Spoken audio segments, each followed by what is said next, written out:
Okay, here we go with another action figure review on the Man-Bat. So here it is in the packaging. Looking pretty good. I like the detail, per usual. I think the detail's great.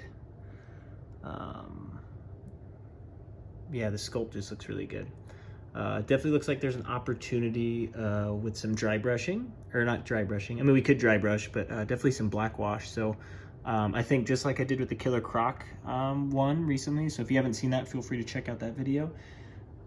This could definitely use, I think, some of that as well. So we'll see what I decide. But here's it within the package. Here is the side. Here is the back and some really cool imagery there. This would actually be a really fun one to recreate as far as action figure photography. So I will do that for all of you. So I'll do a behind the shot video, or yeah, video and pictures. And I will recreate this because I think that could be a lot of fun. Here's the other side. Okay, cool. Let's open this up and see what we're looking at. Okay, here is Man-Bat out of the package. And first thing I want to say is, like, one, it's a really dense figure, feels very good in hand, and honestly looks amazing. Way better out of package than I think in package. So here we go. So first, here's the card it came with that same design that was on the back of the case. And then here is the data file. So if you want to read it, you can pause it there. Comes with a display base. And here we go. Okay, so here is the front of the figure. Right, all the cool detail. Looks good. Here's the side. All right, lots of cool details there. I love the sculpt. They always nail it with the sculpt. Like, I just love the fact that you can see the veins and everything throughout it. Like, that just looks so good. Here's the back. Looking good here. Right, all little details on the jeans. Great, I love that. Here's the other side. Sweet, looking good. Looking really good so far. So there are a few things, like I said, I have a few gripes, nothing crazy though. So honestly, it looks like they did do some type of wash, black wash, on the furry parts. It might be worth doing another coat potentially, but honestly, you really don't have to. Overall, I think it looks pretty good. Now, they didn't black wash any of the other parts of it, so like the diaphragm, the arms, or anything like that. So that might be worth trying, which I might try just to see if it brings out some more texture, especially like with the wings and stuff as well. You have the jeans there. That might be worth, like I said, black washing as well. Make it look a little more dirty, a little more rough. I think would look good. But yeah, there's some really cool things with this. So I can't wait to get to the articulation. I'll show you because there's some really cool spots there. And there's a couple gripes, and I'll tell you about that in a little bit. But yeah, overall, out of the package, looking really, really good. You can see there, the inside of the ear they painted. That's one thing that I was like, well, they kind of just globbed it on there, and that's okay. But I think a black wash will make it at least look a little bit better there.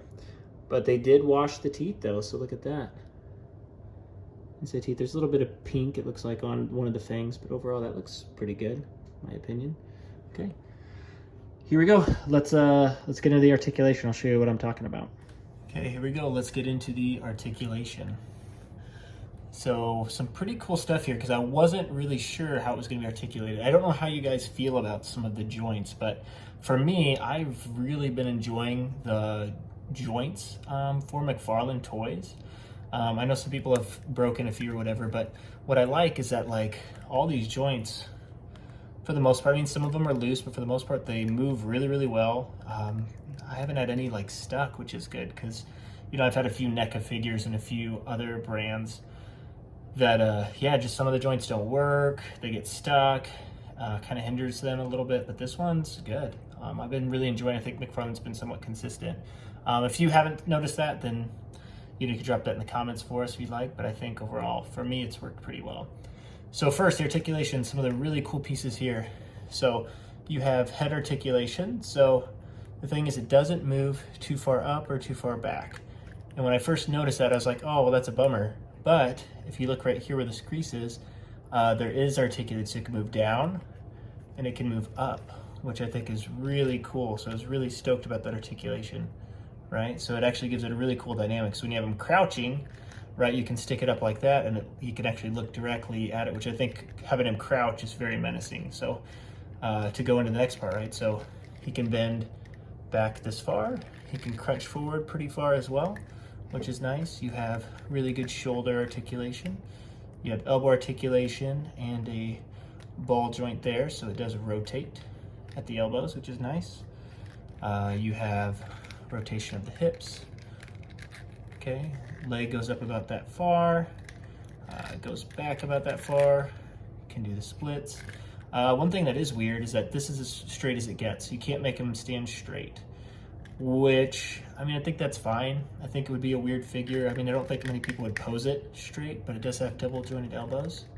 Now this is the part that I wasn't too stoked about. So, right, so you have the feet here. So what you have to do is you have to pose him like this in order for him to stand. But I mean, for me, because he is kind of like a, you know, a man-bat type character, like I kind of just would love to pose him more like this, right? And give him kind of that weird looking, almost like werewolf style kind of back, I guess, piece there. It's hard to explain. I can't think of what I'm saying, but right, and just pose them like that. And I think that would look really cool. The only problem is these aren't strong enough to support them at all, right? So like it looks like it would be able to stand like this, and I'd be like, oh, that's sweet, but that doesn't work. So you do have to pose him like this if you want him to be able to stand at all. So that's the only gripe, and it's not a big gripe because it actually looks like when I'm looking at it, it looks like it was geared that way and kind of molded that way for a reason. So yeah, not a big deal, but yeah, pretty cool. Okay, let's get into size comparison. Okay, here's the size comparison. So you have the Man-Bat, you have Killer Croc from Arkham Asylum, and then you have one of the Batmans, Battle Damaged. So as you can see, I think that's a really good height for Man-Bat. I think compared to Batman, I think that's really good looking. I think even compared to Killer Croc, Man-Bat look like a pretty good size.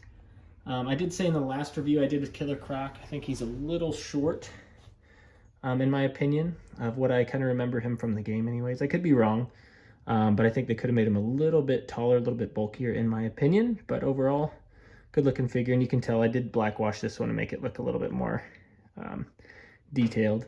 I also did customize this one by making the blood a little more legit. Did a little blackwash on it too. So, but yeah, that's the size comparison. So pretty good looking size. Yeah, I'm digging the Man-Bat right now. Okay, so final thoughts on Man-Bat. I think this is an excellent figure. And it's funny because I think I was originally thinking I would like Killer Croc more than I would like Man-Bat out of the series, and it's actually the other way around. Like, don't get me wrong, Killer Croc's great, but Man-Bat looks phenomenal. Great job. I don't think if you want to customize, I don't think you really need to customize too much if you don't want to. If you do, like I said, there's a couple places we could add some black wash and I think make it stick out just a little bit more, and I'm going to mess with it and see what I can come up with.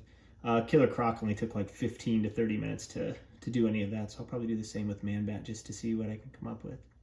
It looks like he's starting to fall over. That is the only downside. He is very hard to pose and to get to stay in a certain position. So, you know, it does come with a display stand. This might be the figure to utilize that with. But overall, good looking. The sculpt is great. The articulation is actually surprisingly good. The weight of the figure, just the density of it feels really good. It doesn't feel cheap by any means. Yeah, just overall, I think this is an amazing action figure. So I'd say as far as McFarlane goes, this is one of the top tier for me. I really, really like it. So if you have the opportunity to pick it up, I picked up mine at GameStop.com because it is available right now to order. You might be able to find it at your local GameStop. For me, I don't have a good local GameStop, so not going to happen. But yeah, .com's pretty good. So if you haven't seen the Killer Croc review, check it out. Feel free to like and subscribe this. And the next video I'm going to post, I'm actually going to take the cape off and customize the MK11 Commando spawn. So I did buy another one just to do some customization too. So check out that one coming soon. So thank you so much, and more reviews coming. Thank you.